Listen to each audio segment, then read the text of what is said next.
Excellent.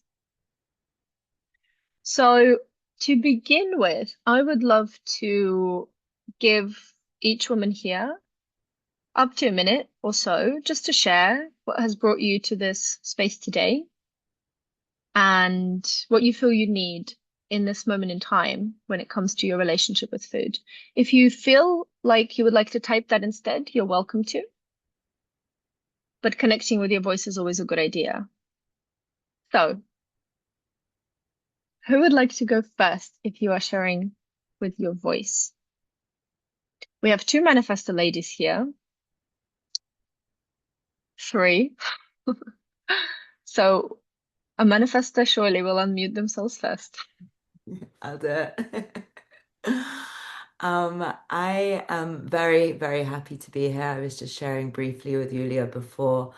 I've been on the move for the last 2 years, and the one thing that always gets impacted the first is the nutrition and the food that I put into my body.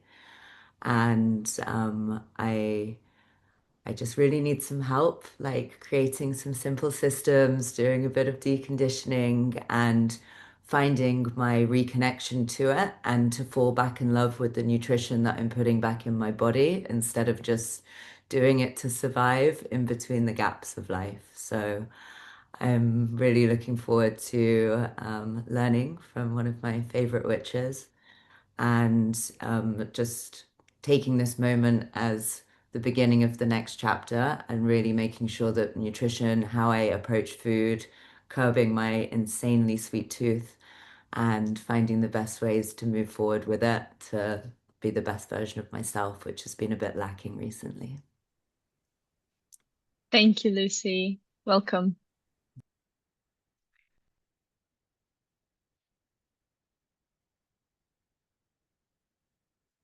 Barbara, I nominate you. Oh, Sadie. Sadie looks like she's reaching for the button. Hello, darling. Okay, Sadie will type perfect. Barbara, I can't hear you, my love.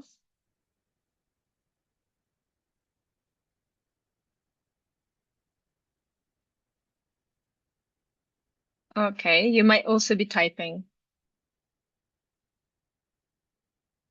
No problem. So whilst Sadie and Barbara are taking a moment to type, I would love to just bring attention to how important our relationship with food really is. And a lot of the time, as Lucy pointed out, when we take ourselves out of our familiarity and our kind of structured routine and what we call a safe space or a home or an environment where we know the kitchen, where we know where to shop for the ingredients, where we have these slots of time, it becomes a little bit challenging. And what's been coming up for me recently is that what we actually need to elevate and upgrade is not just our relationship with food, but to understand how we can nourish ourselves no matter where we find ourselves, no matter what season of life, no matter what city, no matter what time of the day. Because there are always better options than we would choose if we were coming from a mindset of lack or stress or anxiety. And so if we know these basics, then it becomes easier for us to operate from knowledge, which then becomes wisdom with practice, as opposed to such hunger or such sort of confusion and rush that we just grab anything and everything that's around and or start to skip meals, which actually massively dysregulates our system. So whilst the ladies are typing, I'm going to come back to this. I'm going to read out Sadie. Thank you so much. I've come here today to be more patient with myself. I feel like I put pressure on myself at every meal. I would like to tune into this, turn this into a more positive thing. Okay, beautiful. Thank you for sharing. Welcoming you. Barbara, take your time. No rush. I know you're in a shared space as well. So I'm going to start sharing a presentation that I made, and we will really go into this together. I hope that you can see it well. Perfect. So why I called it the foundations is because I really believe that if we understand the building blocks which make up the ingredients for our decisions when it comes to food and how we relate to food, then we're not going to be thrown off center as much as we can be if we don't understand why we're doing what we're doing, or why we're reaching for something, or why we're craving something. And so, what we're going to be covering today is a little bit about my story and how I came to the concept of intuitive eating and how that supported me. We're going to look at what is actually intuitive eating. Is it just a combination of two words? Is it a backed by science? The answer is no, it's not backed by science. I'm going to give you that preview straight away to burst any bubbles, because when it comes to our individuality and senses, nobody knows better than we do. And so when we start to outsource, or when we learn to outsource and are conditioned to outsource our power to the infinite amount of stimulation and information that we have access to, this is where we start to get a little bit confused and start to lose sight and track of what is truly correct for us. I'm going to speak to my tried and tested method of the 5 pillars of nourishment and how we can really build on that and use that as a template.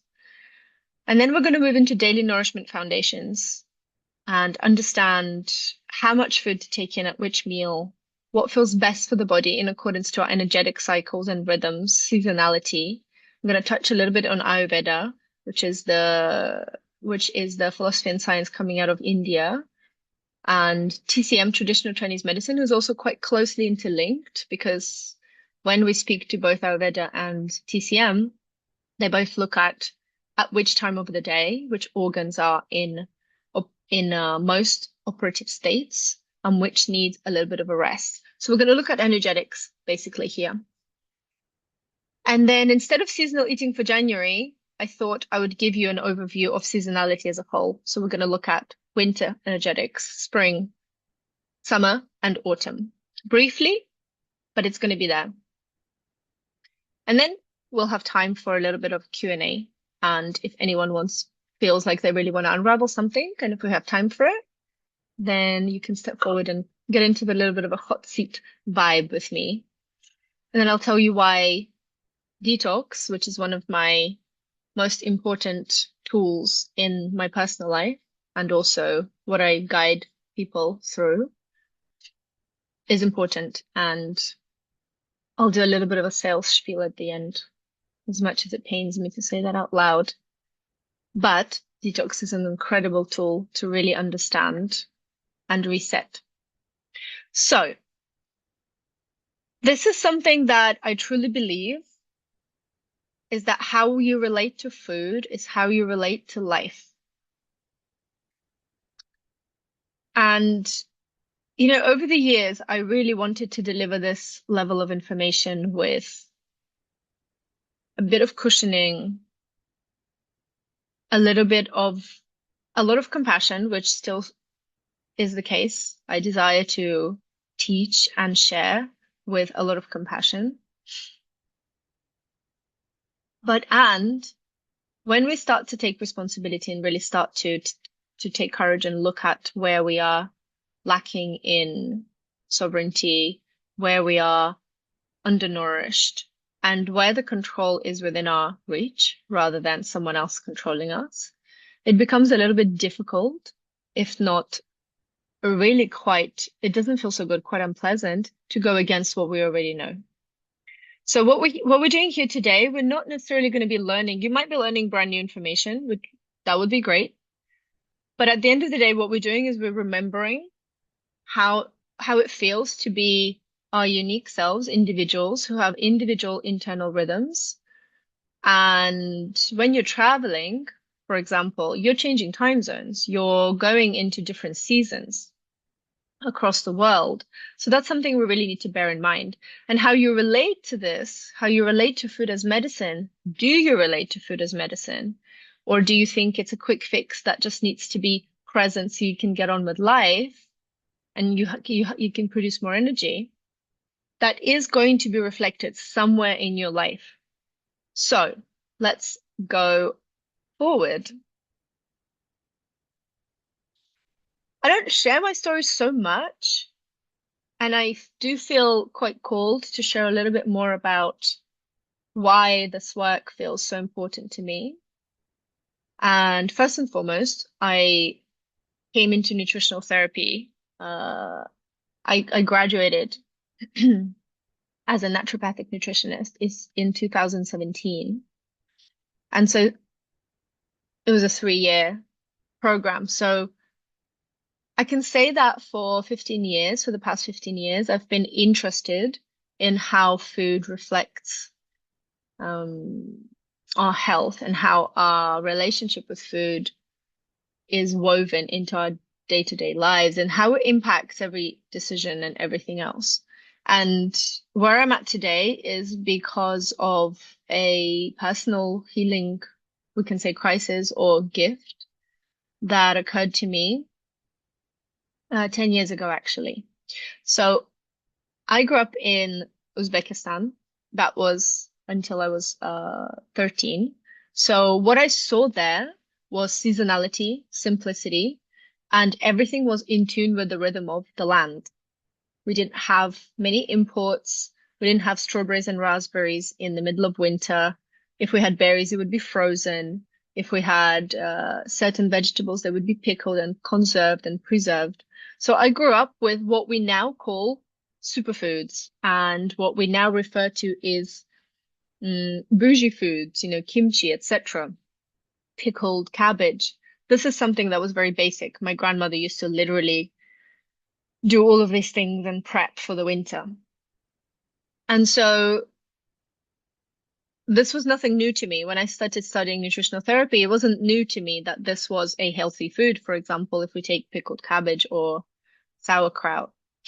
Um, but of course, when I came to England, I was 14 to London, and this is where I discovered fast food.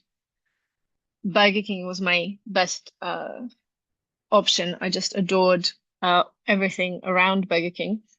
And I lost touch with seasonality because suddenly everything was accessible.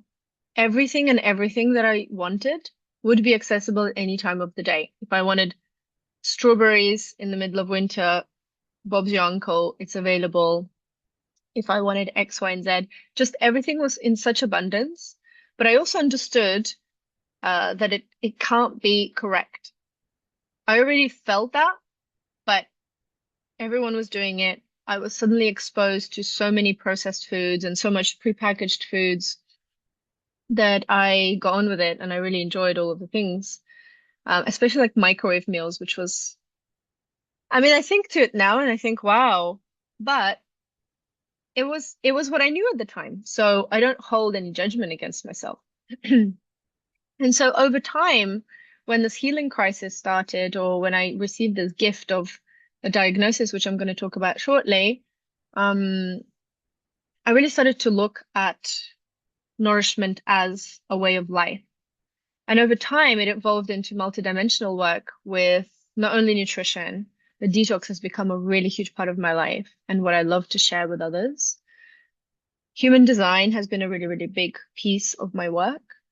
Understanding our emotions and navigating our emotions and connecting back with our intuition. So today, one of my passions is to really create a safe space and enough educational material to guide people back to a way of eating and living that feels really natural to them, that feels alive and grounding, where they feel balanced and radiant inside out. And they reflect that. The way they look, it's reflected. So I truly believe that nourishment is a path of, it's actually a life path. It's not necessarily something that just, it's not something that you can commit to for a little while and then decide that it's not for you. Because once you get into the resources that are within you, once you tap into that infinite well of resources, it's really hard to stop. You get really hooked. And so it becomes a priority to stay nourished. And the sooner we learn about this in our life journey, the better. I learned about this in my mid-20s. I put this puzzle together around then, but it would have been great if I knew this earlier. So this gift of a diagnosis that I'm talking about is a condition called endometriosis, which is a reproductive health condition that really limits many things. First and foremost, it's supposed to be, or it's said to be, the first cause of infertility. And it's really the kind of label that once you're given it, you do, well, personally, I really went into a lot of fear and I became obsessed with healing. And I really went pretty radical. So by that point, I was already studying nutritional therapy. And so I understood the balance, what a balanced meal looks like, what supplements I should take. I understood how to create myself different protocols. So I really went deep into further self-diagnosis and creating all these radical, strict protocols that I started to follow. What I didn't realize after a little while later, because of course, a lot of the time when we have an intention that's around our health, or when we have a scare that concerns our health, the focus becomes very clear. And so everything else doesn't necessarily make as much sense or take up as much of our time. And it's interesting because if we look at society and what the world as a whole, wellness, of course, is becoming a lot more accessible and interesting and information. But still, most people don't take any charge of their life or control of their health until they have some sort of a crisis or until they have some sort of a disease, a condition, or a diagnosis, which is basically an imbalance. And if we go down the route of believing that things are chronic and things are incurable, then we go even deeper into the identification with that particular condition. So it's quite a dark path if we don't reclaim our power. So I was definitely operating through fear of not getting better instead of the desire to heal. And these are important concepts to understand because this comes as a foundation within the belief system that stems from neurolinguistic programming. So there's a way for us to split our focus. We can either move towards a goal or an intention through an away from focus, or we can move towards the same goal towards energy. And I'll give you an example. So in my case, because I was becoming so obsessed and radical with healing, I perceived anything that was outside of my strictly created radical routine as a threat to my health system. And so I was terrified of spontaneity. And I was terrified of anything that I didn't choose. For example, I would want to know every oil that went into this meal, or whether things were frozen before they were reheated. I really went into the depths of the depths of the depths of radicality and fundamentalism. And actually, the focus of getting better stopped being a pleasant, positive focus, and it became quite a negative belief system because I started going towards that goal through fear, through if I don't eat at this hour, something's going to go wrong again, or the pain's going to come back. Just to give you some context, endometriosis is quite a painful inflammatory condition. So I was moving towards health, but I was moving towards it through an away from focus. And so it's like an elastic band. If you move towards something through an away from focus, eventually the elastic is going to spring back and you come back to square one. So it's a much longer path. Plus, there tends to be a lot of self criticism on that path. And towards focus is when we move towards the same goal, but through the lens of, well, essentially love rather than fear. And with positivity, it's like, hey, I would love to heal endometriosis because I really want to feel radiant and whole and sensual, and I want to play with life again. I want to be able to dance with life and feel good, rather than I really want to heal so I'm not in pain, so I don't experience this pain again. Uh, do you know what I mean? The focuses are very different. And so our mindset needs to change along with what the actual actions are, because our mind plays a huge role in the outcome of our action. So this is how I came into the intuitive eating concept. And it didn't happen overnight at all. It really took a few years after I received my diagnosis.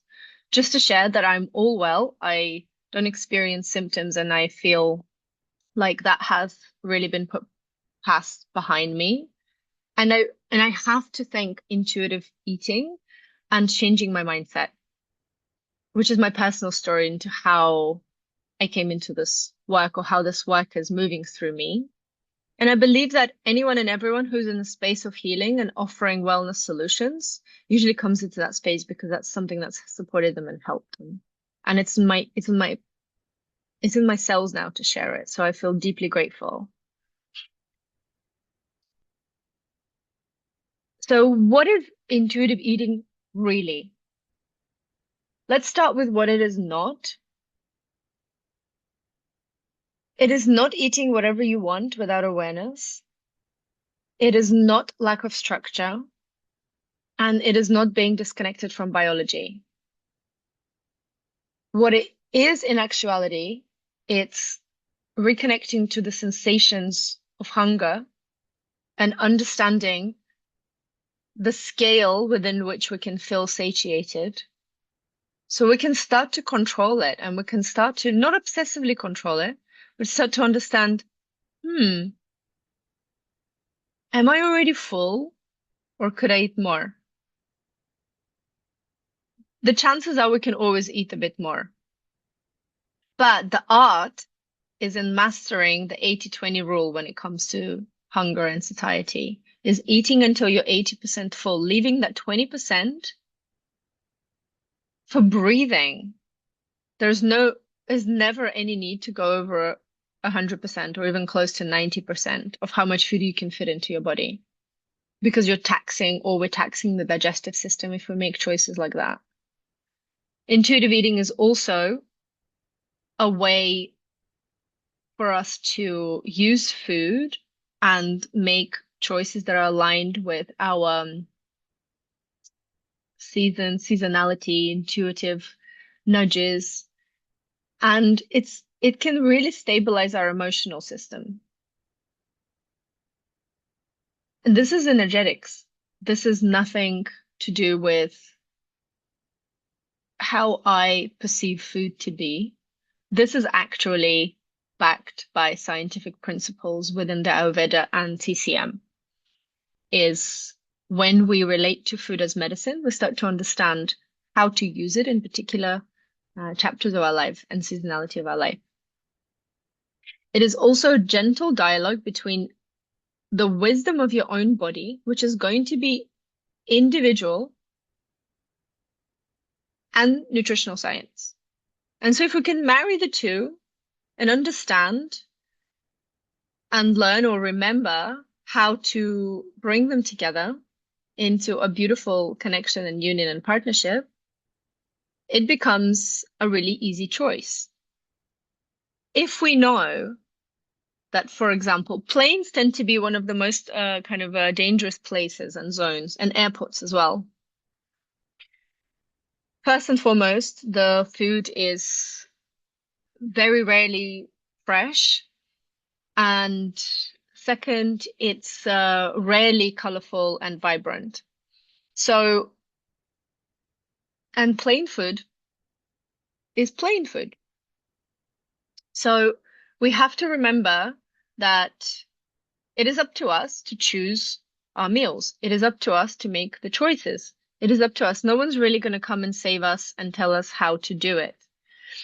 We have to start listening to the signals of our own body. So if you know that eating crisps, for example, or a salty snack on an empty stomach, and that snack is fatty, is not a good idea because you're taxing your gallbladder, it's highly unlikely that you're going to go into making that choice with full awareness that is going to be damaging for your system.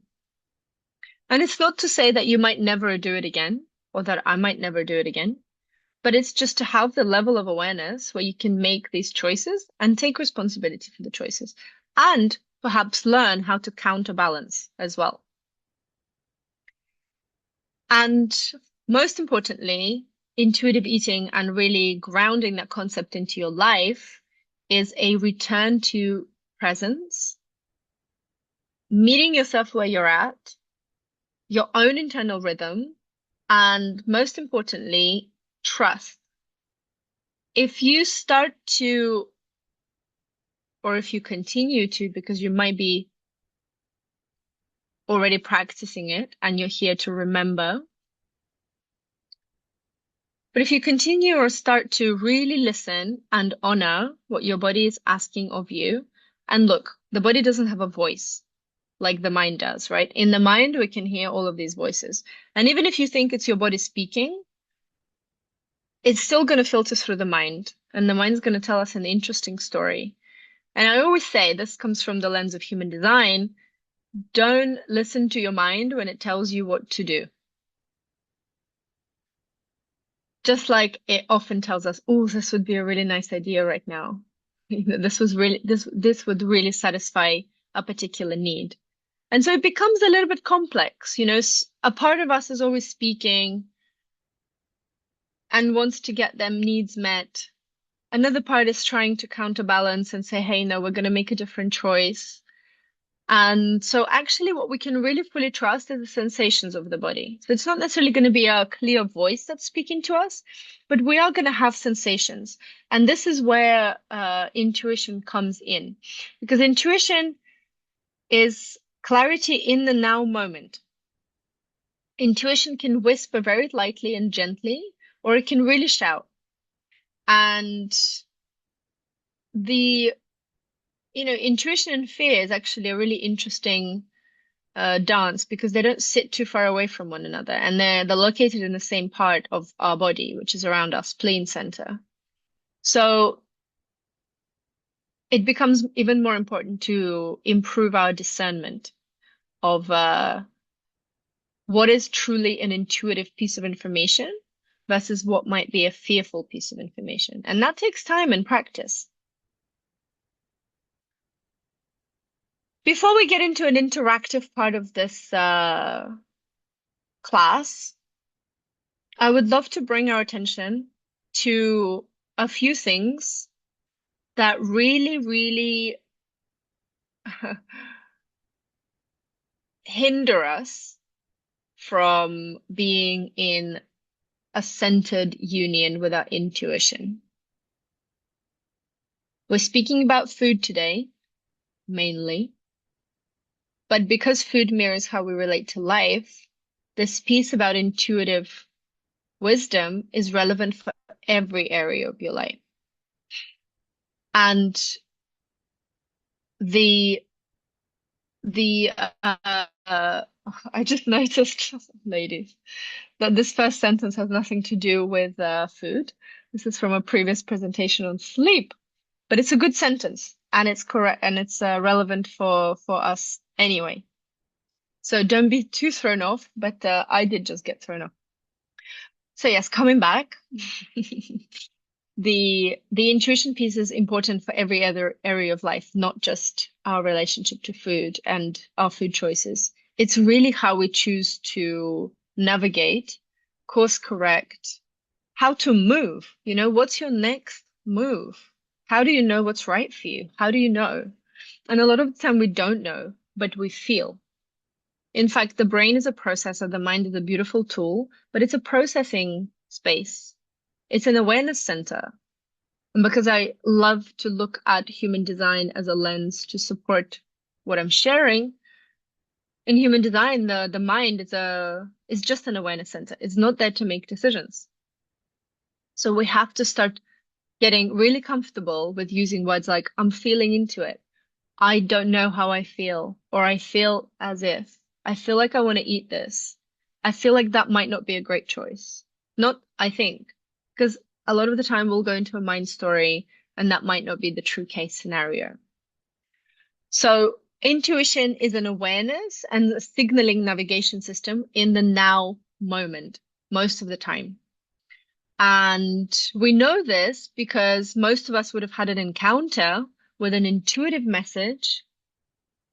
And a lot of the time we know it's an intuitive message because we've overridden it. And then what we intuited what would happen had happened. So we learn almost backwards, but that's okay as long as we learn and as long as we understand, the next time I get a hit like that, I better listen to that.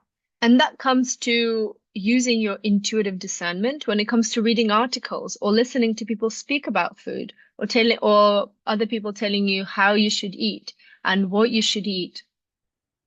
Now, there's nothing wrong with correct information about what is nutrition, how to balance certain areas of health, uh, but it's not a good idea to subscribe to diet culture, which is one of the reasons we really lose track of what's true for us. Diet culture actually still continues to exist, sadly, but it's still present. It's not as present as it was, I feel, maybe 5 or 6 years ago, but it's still really there. A lot of the people who write about food and the blogs that we have access to actually have no knowledge of nutrition at all. They may have tried something themselves and it worked for them, but long term, we have no evidence of who they are, what they're sharing, how they're sharing. So I really encourage you to become an investigator when it comes to reading information online. Scan it through your own system and feel into whether that feels like it's the case for you or not. The next piece is really important of why we lose access to our intuition, and that's to do with stress levels, stress and dysregulated nervous system. Dysregulation in the nervous system is getting a lot of attention in the last couple of years.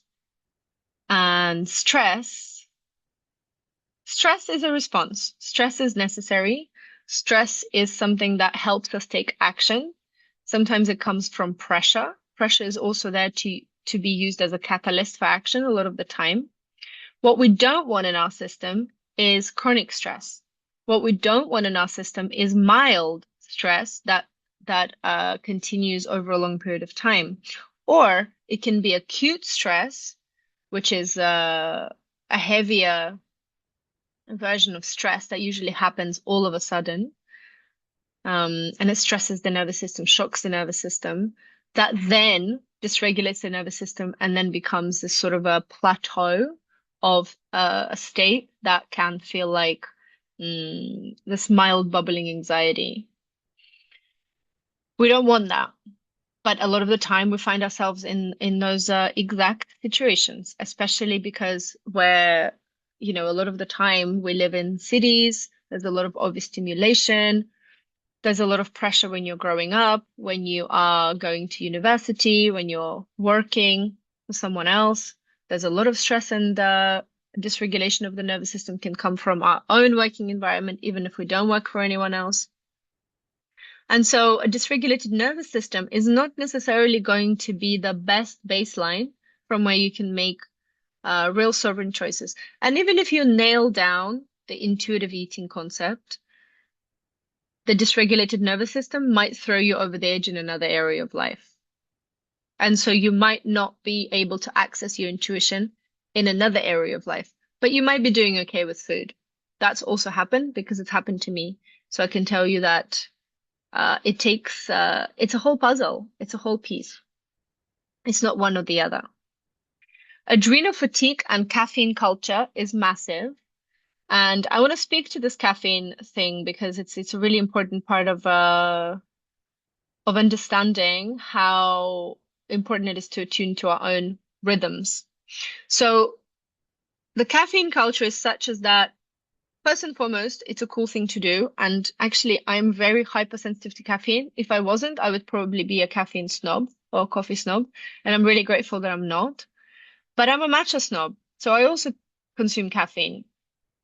in a different form. Now, matcha has a theanine, an amino acid called theanine in it. So it helps you to stabilize and focus the energy, and it doesn't cause the adrenal crash, which coffee really offers. So we have to think, do I want to borrow energy from something else, i.e., a substance? Or am I brave enough to reset my system, understand my own rhythm, and see where I can improve before I borrow a ton of energy? Because the payback is really, really tough. Just look at people trying to give up coffee, for example, for a detox for a few days. The withdrawal symptoms are real. And and then if we're caffeinating to stay awake and continue with the day and our activities, we are outsourcing our power. We don't understand our rhythm, and we may be really, really dysregulating our sleep, which is the next part. Lack of restful sleep could also be contributing to why we lose access to intuition and therefore access to better decision making. Hormonal imbalances play a role. Disconnection from ancestral and seasonal rhythms, which is what I spoke about, the transition from Uzbekistan to England for me was that disconnection precisely. Emotional eating as self-soothing. We've all been there. But a lot of the time, it's also unsupportive environments and overload of toxins that we uptake not only through food, but through devices, through lights, through actually conversations that don't suit, that aren't there to really honor our highest values. It can be relationships, toxic connection. And then we've got all of the environmental toxins. We have skincare, we have products that we put on our hair and face and the body, and the skin is the largest organ. So you can start to really connect the dots as to why I believe detox is such an important tool for us to be able to reset the system and almost wipe the slate clean, neutralize, come back to that space of, okay, what's next? How do I start to build? And start with building blocks that have all of this in mind. And so we can understand the danger of certain things. That's not to say that you're never going to be stressed again or dysregulated in your nervous system. That's not to say that you'll never have a cup of coffee. Of course not. Or not another night of sleep that isn't restful. But at least the awareness of that will expand and increase, and you'll be well equipped to understand, I know how to come back from that. I know what to do. I know to speak up when I find myself in unsupportive environments or a toxic conversation. I'm going to say I'm protected. I don't uptake this energy. I'm going to hydrate before I caffeinate. No problem. I know how not to stress my adrenals. I understand that if I'm in a moment of stress, I don't make big decisions in my life because I don't have clarity. So it's just about relating with yourself and understanding where you are at any given moment.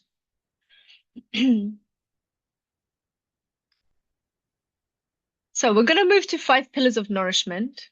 The chat's there for you to send any questions, and I'm going to tend to them at the end. But if there's something that's coming up for you, please feel free to share. If you want to share a comment, it's there for that reason. So the 5 pillars of nourishment are a really easy way for us to remember. And, when I'm really trying to, or when I'm devoting to something that feels important to me, a lot of the time I like to make even a screensaver of something that feels resonant to remind me of the steps. So that's just a suggestion, but this is a good way to remind yourself, what is it? These 5 pillars of nourishment, what do they speak to? So the first one is awareness. And awareness is always going to begin with understanding and being very transparent and honest with yourself as to where you are at any given moment in time. And this is important because without awareness, no choice can be made. Awareness precedes choice. This is a staple. This is a staple sentence that we should really get behind and really include in our not just vocabulary, but in our actions. Listening to the body before listening to any rules that may be imposed onto you from the outside. Awareness is also speaking to cues of the body when it comes to hunger or satiety. If we don't have awareness around when we're full or around when we are hungry, I mean, a lot of the as to when we're hungry. Most of the time, we lack awareness around when we're full. And it's not so much because we lack awareness, but it can really come from an ego space of, I want all the things, especially if we waited so much. If we gave ourselves too much time in between meals and didn't listen to the cue of maybe needing a nourishing balanced snack and went straight into hunger, when you're hungry and angry at the same time. And then the patterning, usually a lot of the time, will be to just get whatever we can and as much of it as possible. More, more. So awareness around satiety is a really important one. And there's an important hormone that plays a big role in that. And a lot of the time when we override the cues of satiety, the hormone stops functioning correctly. And so we find ourselves in the space of snacking all the time, not knowing how to create a balanced meal or what choice to make. And a lot of the time, consumption of empty calories can come into that as well. And look, everyone's metabolism is different. Some people will need more meals than others during the day, but the reality is that we are over consuming as a society. That's not an understatement at all. The second pillar is simplicity.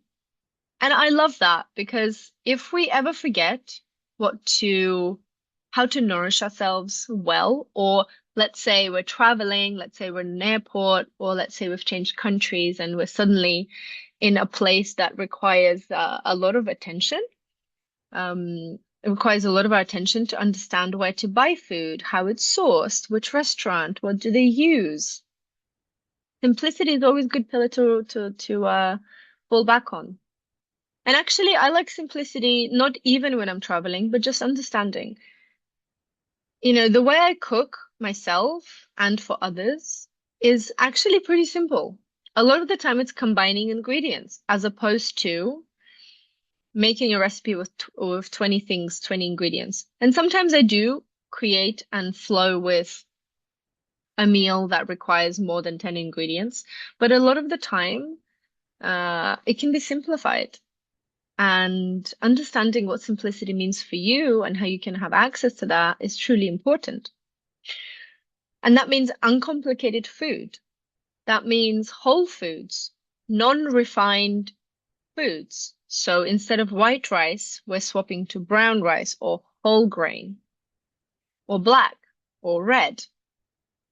Anything white in general, in terms of food groups, has very little nutrition.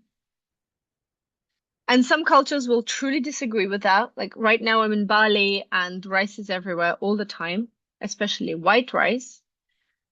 Personally, I don't think that consumption of white carbohydrates or white foods in general, in in in um in higher amounts is a good idea. And this will have our refined white flours, dairy. If you're consuming dairy, please focus on it being organic and not in high quantities. White foods also include sugar, refined sugar, salt. Again, if these two things, sugar and salt, they're fundamental to our to the production of energy and to sustenance. But it doesn't have to come in the form that most people will use it in. Sugar doesn't have to be refined. Doesn't have to be white. In fact, it isn't by nature most of the time. And salt doesn't have to be fortified. A lot of table salt is fortified, so making a conscious choice to go for sea salt or Himalayan pink salt. So really looking at, okay, where am I overcomplicating certain things? And where can I make better choices when it comes to simplicity? Uh, Simplicity is also about understanding what a balanced plate looks like and feels like in your body and in your system. And that always needs to have a ratio of fats, carbohydrates, and protein. These are the fundamental macronutrients that have to exist in every meal, if possible. Even if the protein comes from seeds, even if the protein in that meal comes from, for example, chia seeds or pumpkin seeds or chickpeas, and it might be a low uh, amount of protein, but protein needs to be present in every meal, ideally. Unless you're detoxing, unless you're fasting, then we're really giving our digestion a break from that. I'm going to share with you by email after this class a balanced plate. And in terms of I don't like to call it a food pyramid. It's more of a pie chart. And that should set you up for understanding. I actually like to print those things out and put them on the fridge if I find myself in a moment in time where I need reminding or I'm trying to elevate something. Then this is a good idea as well to have visibility of how simple meals can be. So it's not necessarily about 20 herbs, 20 ingredients. It's about simplicity. It's about knowing that this goes with this. That, for example, fruits and nuts together is not a great combination for the digestive system. That fats on an empty stomach is a really bad idea because it's taxing on the gallbladder. And so when the gallbladder is taxed, it's going to struggle. So you might start to get unwanted bloating, um, gas, and or even acid reflux further down the line. That acidic foods such as caffeine, dairy, animal products, they're inflammatory. So they're going to contribute towards potentially existing inflammation or increase your inflammation or create inflammation in your body. So coming back to simplicity is about winding back down to the basics of, I know that this goes with this food group goes with this food group, and I'm confident in my choice.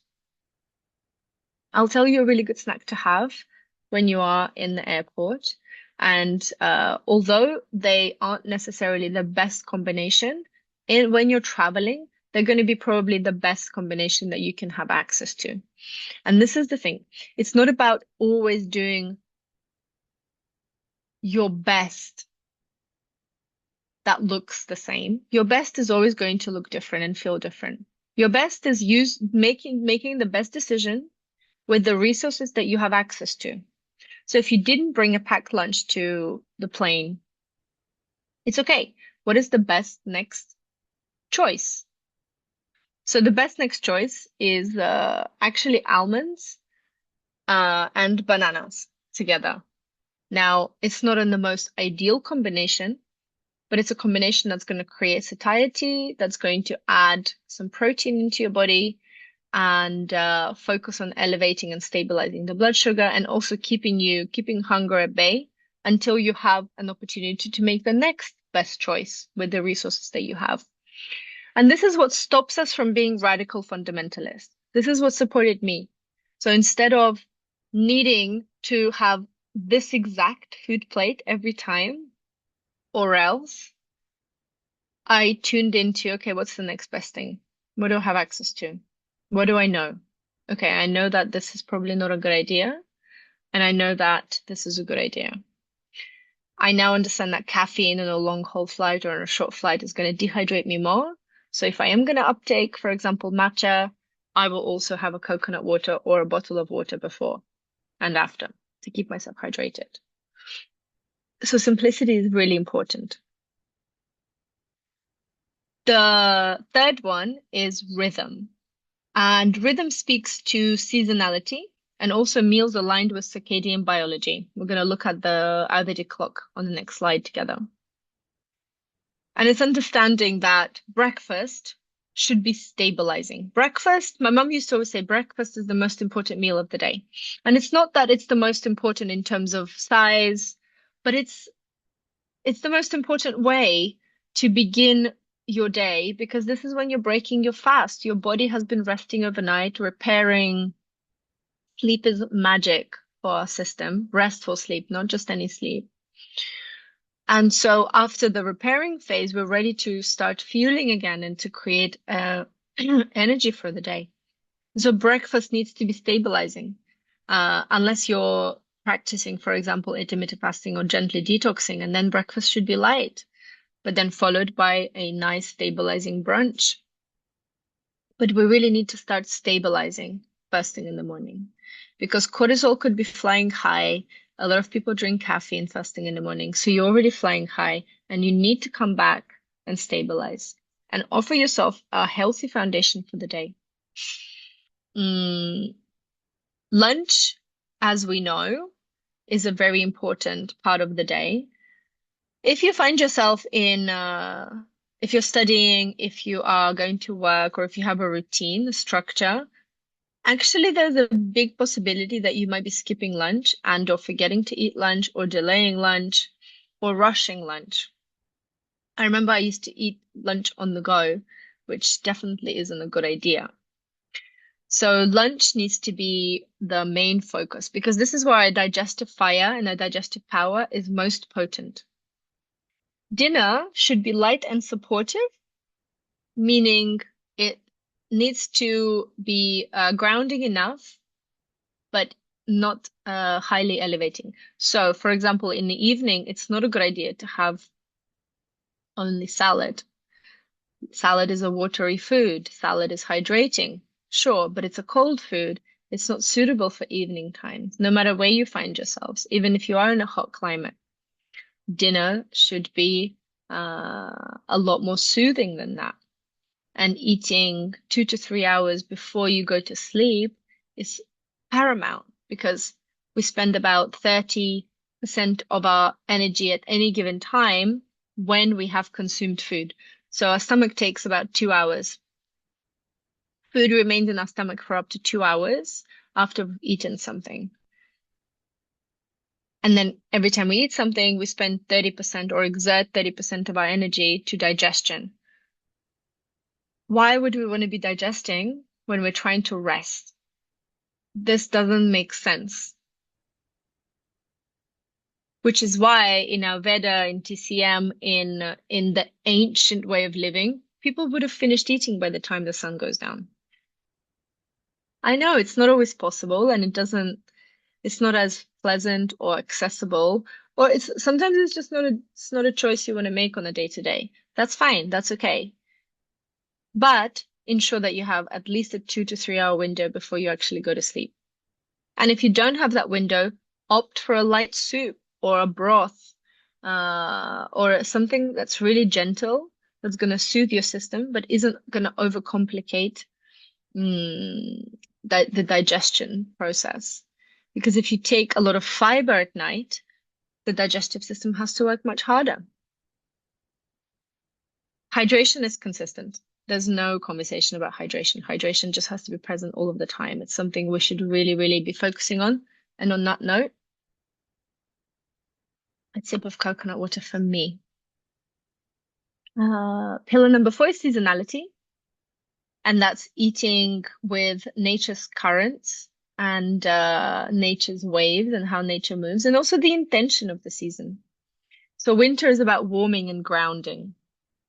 The summer is all about hydrating and it has a cooling energy. So this is where we crave actually more fruits, more salads, more fresh things, raw foods.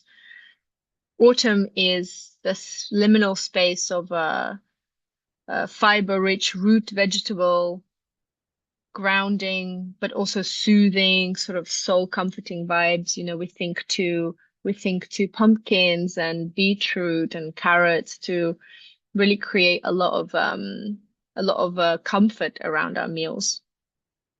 And spring is about greens and renewal. And this is, the springtime and the autumn time are the transitional moments, pivotal moments in the year, which are the most kind of important actually in the calendar of healthy and intuitive eating. Because then we can really align. And if at any point you find yourself in misalignment with the season that you're in, just come back into the alignment. Start to, again, we come back to pillar one, awareness. Awareness precedes choice. I get it. I'm going to make the decision. I'm going to make the choice that aligns with my own personal rhythm, the external rhythm, which is also our internal rhythm because we are part of nature. And I'm just going to realign. And then pillar five is about being present, is about our emotional presence and being in connection and in collaboration and co-creation with what is happening in your life at any given moment. And in this case, we're talking about food. Chew your meals well. Sit in silence when you're consuming food if you can, unless you're out at dinner. Don't consume information, additional information. What you're consuming in time of your meals, you also have to digest, right? Digestion is not just a physical process, it's also an emotional and an energetic and a mental process. So how can we support ourselves better? How how do you show up for yourself in moments of food consumption or meal creation? Are you slow? Are you present? Are you connected? Are you really with the colors and the textures and the flavors of the food that's in front of you? Or are you thinking about the next task? And are you thinking about the message that you're going to send? And are you, for example, scrolling or consuming additional information whilst you're chewing your food? Food is nourishment. It's not a coping mechanism, and it's not a let's just get it over with. If that's the way that we relate to food, we're actually not going to be digesting even the best of the best of the best meals because it's not just a physical process. Let's look at the Ayurvedic clock. That is really, it's a nice thing to keep in mind. And so Ayurveda is the science of uh it's actually a lifestyle. It's an arm of yoga, one of the arms of yoga, Ayurveda. And it's around understanding how our organs and how our energy is moving throughout the day and transitioning, and what is really happening. Which time is good for what. So if we look to this, you don't need to know precise you don't need to have the precise understanding of what Pitta Vata Kapha means. But we can see that, for example, the heaviest meal of the day is before 2 p.m. And at 2 p.m., ideally, we should have had our lunch. Movement is a good idea after food. So taking yourself for a walk after lunch. Communication is the highest and socializing is the highest around 4 p.m. Ideally, our last meal is at sunset. If it's not at sunset, it's at least 2 to 3 hours before we go to sleep. Then we've got moving into the slower assimilation, slowing down, preparation for sleep, going within, deep sleep. This is where the deep assimilation transformation happens in our sleep. The highest dream state is between midnight and 2 a.m. This is where we dream in color a lot of the time. Now, unless you're a serious yogi who wakes up at 4, you're probably waking up around 6 or 7, or sometimes even, well, I would imagine most of us are waking up around 7 a.m. So it's important to not take this information as gospel. I'm not expecting you to take this away and go, okay, I'm going to meditate at 3, 4 in the morning and then visualize and create before 6 a.m. No, but it's attuning to your own rhythm. So upon waking up, a light exercise practice should be included in your day-to-day, even if it's just stretching or gentle movement or a dance to a song that you enjoy. You're moving the energy from sleep, from stagnation. You're getting ready to eat your breakfast. You could eat lightly, or you can have a more of a grounding breakfast. But breakfast is not your heaviest meal of the day. So I don't believe it's a good idea to have heavy protein first thing in the morning. Eggs are also very dehydrating, actually. So we should limit that to about 2 eggs a day if you consume eggs. But eating, for example, eggs, bacon, like the normal standard full English breakfast, which can feel so amazing and taste so good. Or a lot of the time when we're following or when one is following these high protein diets or paleo diets, there's steak in the morning. It's a lot of energy consumption for digesting that heavy meal. Actually, up until 10 or up until 12 every day is when our creativity is really present. So we don't need to be spending our energy digesting the heavy breakfast that we've just made. We should really be utilizing that space and time for organizing and planning and gathering our energy and preparing for the day and taking action. This is productivity hours. The heaviest meal of the day is coming. It's lunchtime. So this is something for you to keep in mind. And so everything that I've covered so far is about food being a mirror. And actually, this is the thing that drew a lot of people into this masterclass.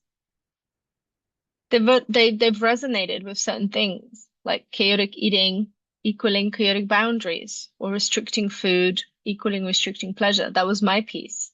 Or eating quickly, meaning you're rushing through something else.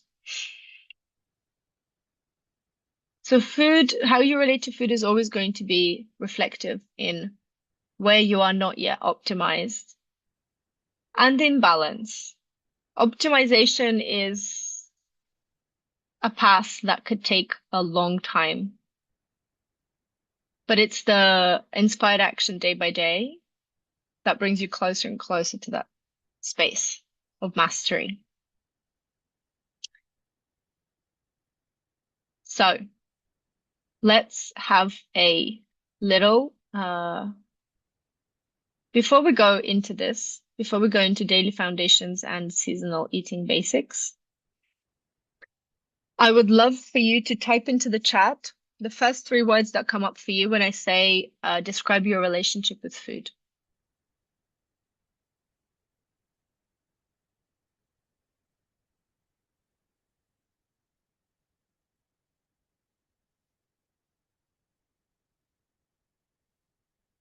Really, as it is today, get really honest and put the 3 words that come up first.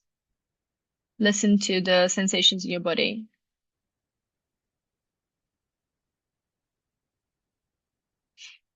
And when you have those words, understanding what your relationship with food is in 3 words, I would love for you to feel into what you desire it to be. If there is any improvement to be made. So 10 years ago, I would have described my relationship with food as restrictive, controlling, and I would say pretty obsessive. And I ate really well.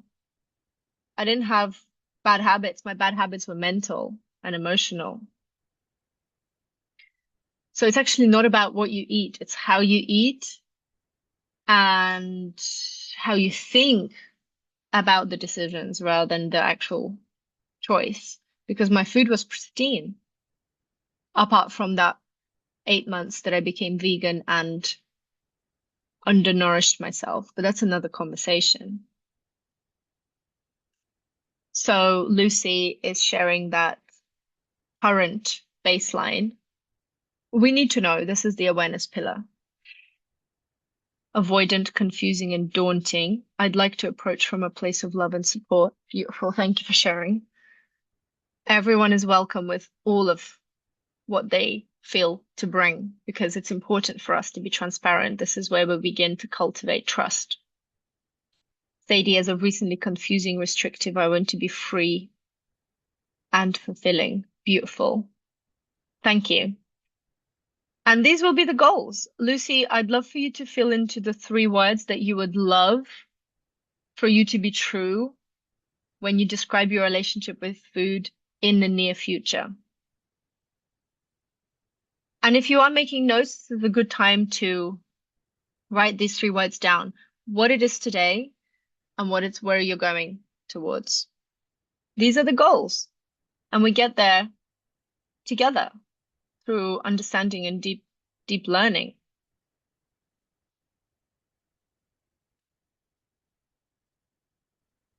So I'm going to move on to the daily foundations, and then I'm going to open up the space for a few questions.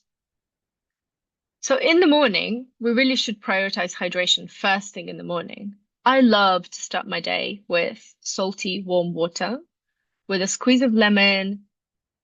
Recently, I also put a little bit of olive oil into it, a tiny bit, not a lot, and maybe a little bit of cayenne pepper and turmeric, just to wake up the system and give it some morning nourishment. And it's very grounding. For example, cayenne and turmeric in small amounts, they're very grounding.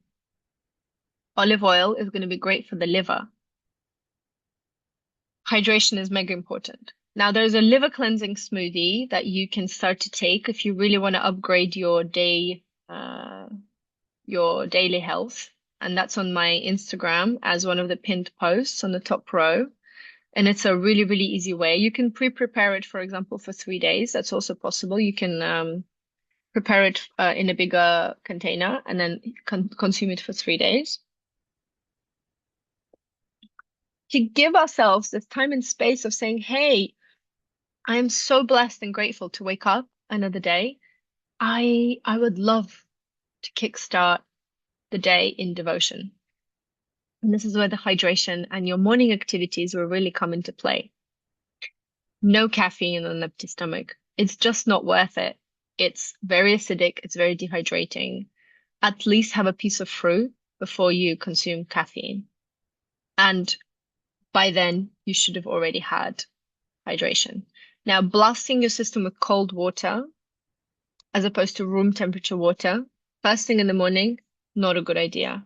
If you're finding yourself in general, cold, very cold foods or very cold beverages, no matter what the season is outside, are quite shocking to the system. And at the very least, they should be consumed away from food. So, for example, if you are eating a meal and having a very cold drink, it's a really bad combo. And so if you're going to have cold water or a cold drink, please have it a little bit away from food. So because when you're digesting, you have food in your stomach, then you're putting cold water on top of it, and it becomes a little bit of a complicated situation. Because warm water can support the digestion, but cold water is only going to shock it and restrict that flow. So try and not consume caffeine on an empty stomach, basically, and hydrate before you caffeinate. Lunch is your main meal, and that should be grounding and high in nutrients and high in fiber. So that's protein, fiber, fat, that can have some carbohydrates. And as I mentioned, I will share with you a chart that's going to become really useful in this food meal combining for you. Dinner is lighter and supportive for digestion. Avoid eating too late. And snacks can be fresh fruit and nuts, but not together unless you're really stuck, as we said with the airport situation. And then you can carry some almonds and a banana. Fresh fruits are best to consumed in the first half of the day when the digestion is light and we need to keep it light and bright. Nuts are a good snack in the afternoon. But also, we have to remember that nuts on an empty stomach, too many nuts on an empty stomach can be very taxing. So don't think of nuts as a go-to snack when you are in a really hungry moment in time. You can combine that with, for example, you can make some bliss balls and have that in the fridge. I will be happy to share some recipes that you can batch prepare and stick them in the fridge and just carry them around as of when you need a nutritional snack in your day. And then let's have a quick look, because we're coming up to time, at the seasonal eating basics. So winter is really here for us for rest and deep nourishment. This is where we are now. The element is water, and we're working with kidneys and our bladder. And it really calls for correct nourishment. The correct nourishment is slow cooked meals, broths, warming spices. We're looking to add more minerals. That can be done through seaweed. You can use kombu as stock, beans, root vegetables. Focus on grounding, stabilizing, and rebuilding. And it doesn't really matter where you are because the winter energy will still be the winter energy wherever you are. Even if, for example, right now, me and Barbara, we're in Bali, we're still consuming broths, seaweed, beans, root vegetables, even though it's quite hot. The seasonality is there for a reason, and produce moves in cycles that's natural, and we should meet that. Spring is there for renewal and lightness. The element is wood, and organs are liver and gallbladder. And this is where we can focus on cleansing greens, bitter leaves, herbs, sprouts, lighter meals. This is the most potent time to detox. I personally think we should detox 3 to 4 times a year. But if you are only going to choose 1 or 2 times, I would choose spring and autumn. The emotional theme is very different. In the winter, we have stillness and restoration, inner reflective listening.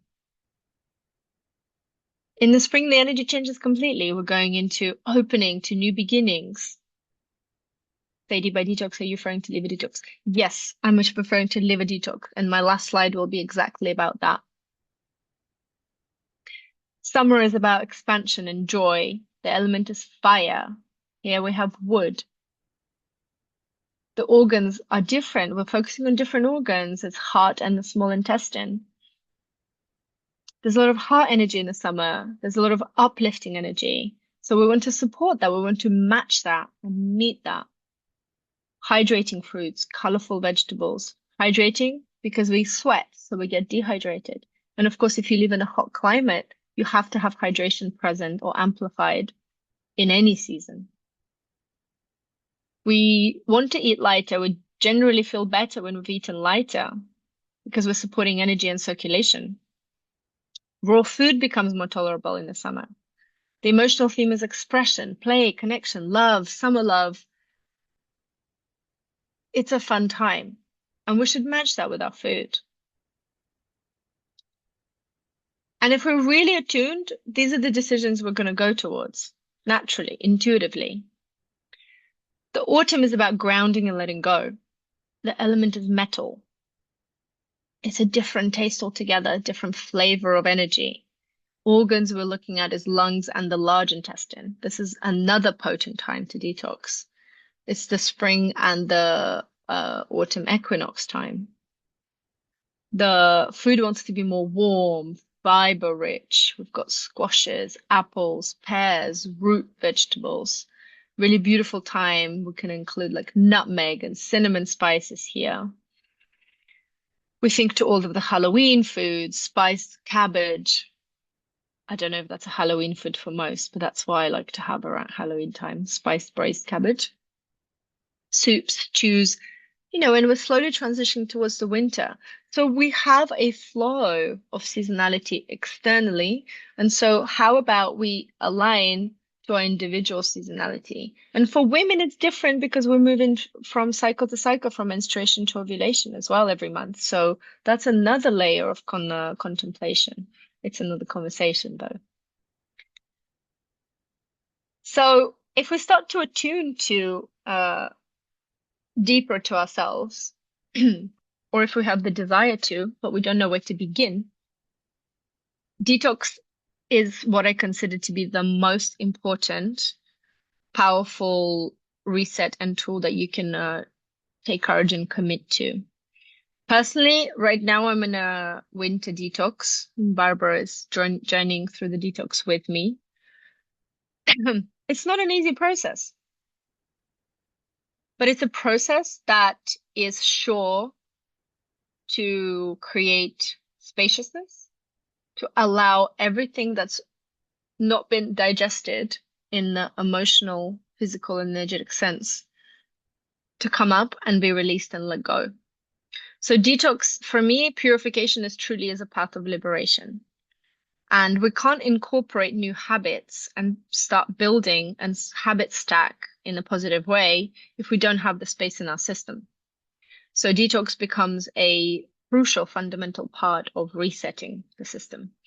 And why detox every few months is because we continue to do life and we continue to have exposure to toxic things, starting from our environment, from the air we breathe, pollution, water we drink, unless you have high-end, really beautiful filtration system in place.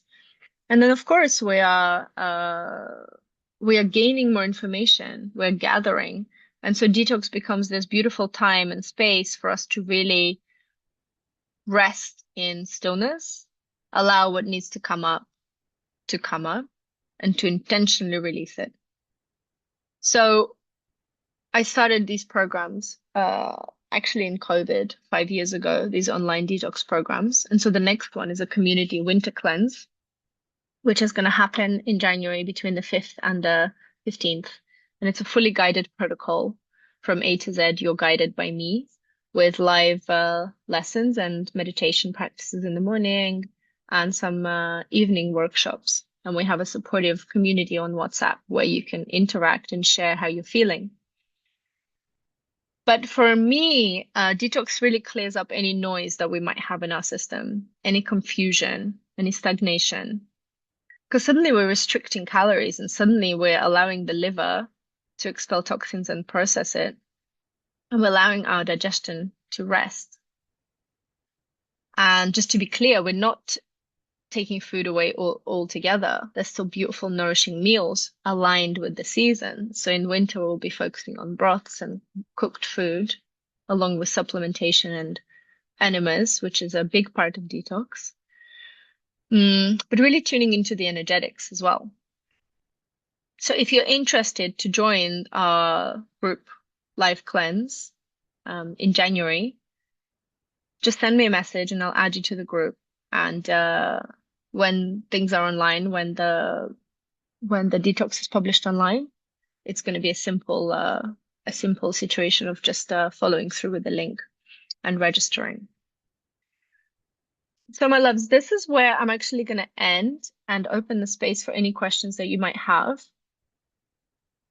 But for me, it was really important for me actually to share this information because whenever I detox, I reconnect to this more and more and more. And I've personally detoxed for the last 10 years. And so understanding the foundation becomes crucial, not only for me to share it with you, but for me to continue reliving it and remind myself of, this is what's happening. This is what I get to come back to. Because nobody's perfect. You know, I have decisions. I make decisions sometimes that aren't necessarily fully aligned with my highest values or the principles of intuitive eating or nutritional pillars. But I'm very fast at realigning. These days, of course, I catch myself very quickly and/or don't make these misaligned steps altogether. But I know that I never want to be in a space of pure perfection because it's unattainable and doesn't exist. So I hope that today has been useful for you in terms of reconnecting you back to the wisdom of your body and your own choices. And we are 2 minutes over now, time. But if you have a question, I would love to open up the space and hear you out and answer it if you have anything that's coming up for you.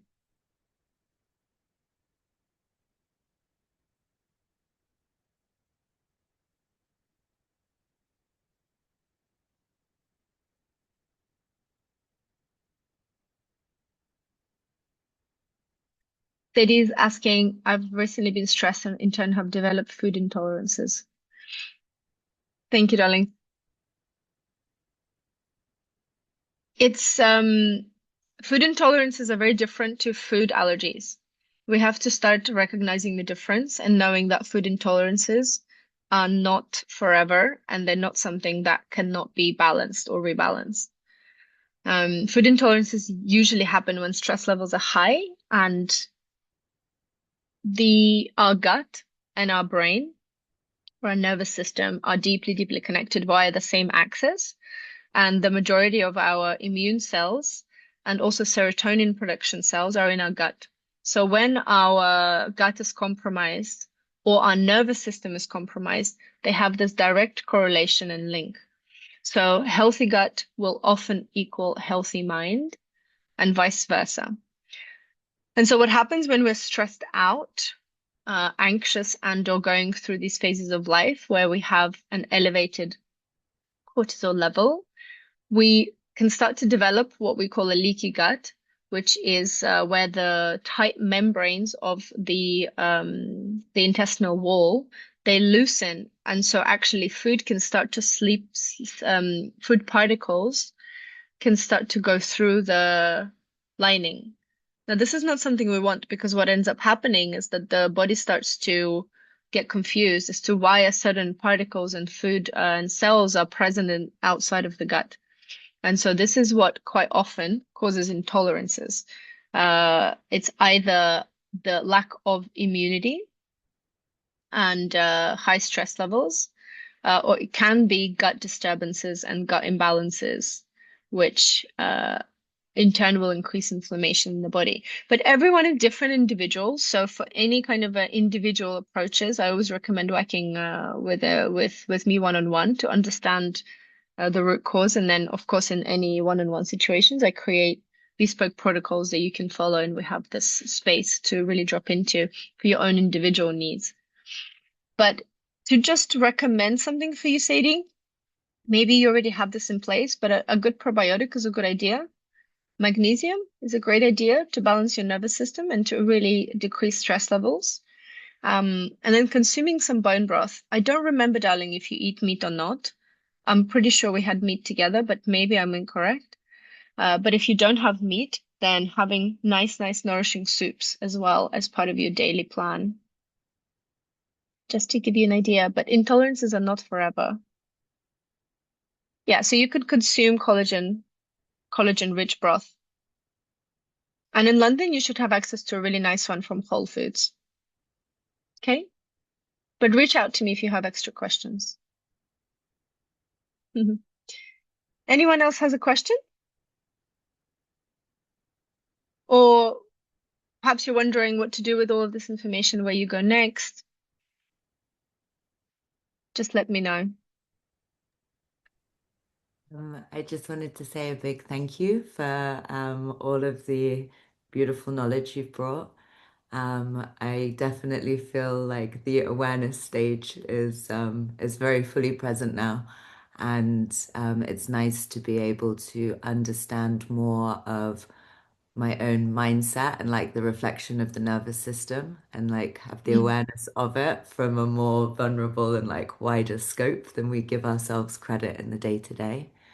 Mhm. And to implement a lot of what you shared today. And I'd be very interested in seeing you when you're back for some one-on-one and the cleanse as well. Like I just really feel called to implement this and that the body's calling out for it. So thank you.